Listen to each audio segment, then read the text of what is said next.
Hello, my name's Jo. I'm one of the clinical psychologists working here in the perinatal team in South West Yorkshire. I'm here today to talk about the impact of difficult and traumatic experiences in the perinatal period.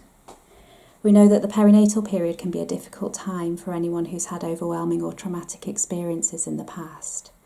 Pregnancy and birth can be particularly difficult for women who've had experiences of sexual trauma. The physical changes in pregnancy and some of the examinations and the experiences during pregnancy and birth can bring back difficult memories.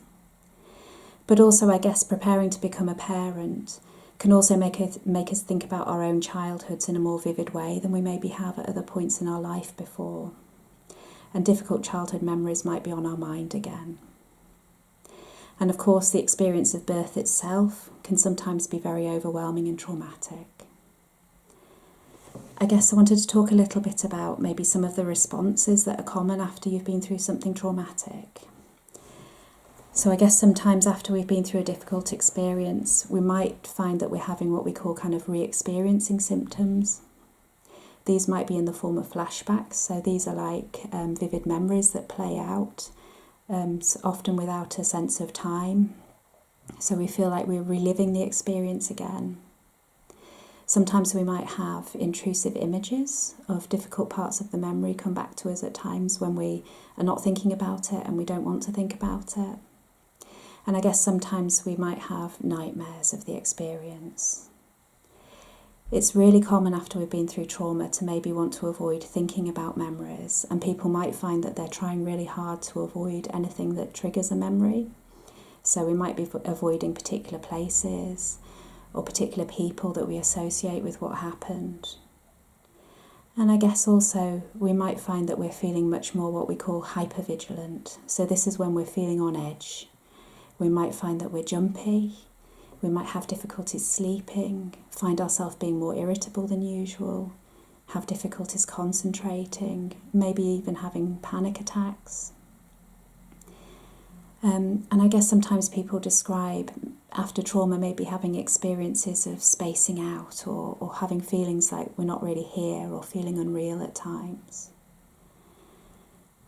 I think also it's important to mention that traumatic experiences at key points in our life, particularly childhood, can have a real impact on how we view ourselves.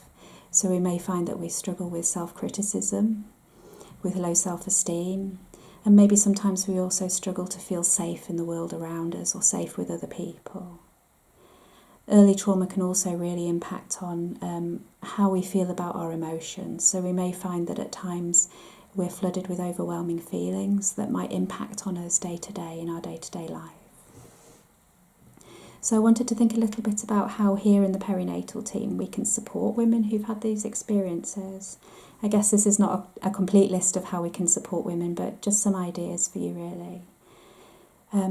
I think one of our focuses in pregnancy is really in helping women to feel secure as possible in the birth experience. And so we can work alongside specialist midwives to put together trauma-informed care plans to help women to feel secure and to feel like they have some control over the experience. We can help women with psychological interventions. These might be interventions to manage anxiety. They might be interventions to manage overwhelming feelings. Or they may be interventions to help women to step back from self-critical thoughts and to build a more compassionate and kind way of relating to themselves. We can also offer interventions to support women to feel more confident with baby once baby arrives. And we can also offer trauma-focused CBT, where that's going to be helpful. So possibly after a traumatic birth, if a woman feels ready to do that work. But today I wanted to give you a bit of a sense of grounding techniques and some ideas on how to bring yourself back to the here and now if you have a very frightening or overwhelming memory. So if you're experiencing a flashback, or if you wake up feeling disorientated after a nightmare, or if you're feeling suddenly very anxious, then these are some simple ideas really that can support you at these moments. Okay. So I guess sometimes it can be really, really helpful just to spend a little time refocusing ourselves to the here and now.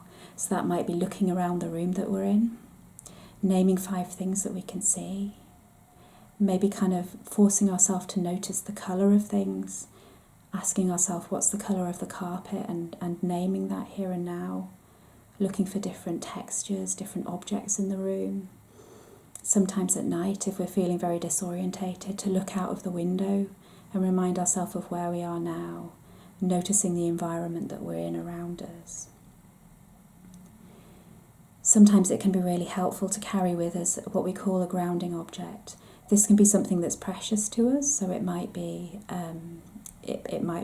something like a ring, something that's special to us, that reminds us of somebody special.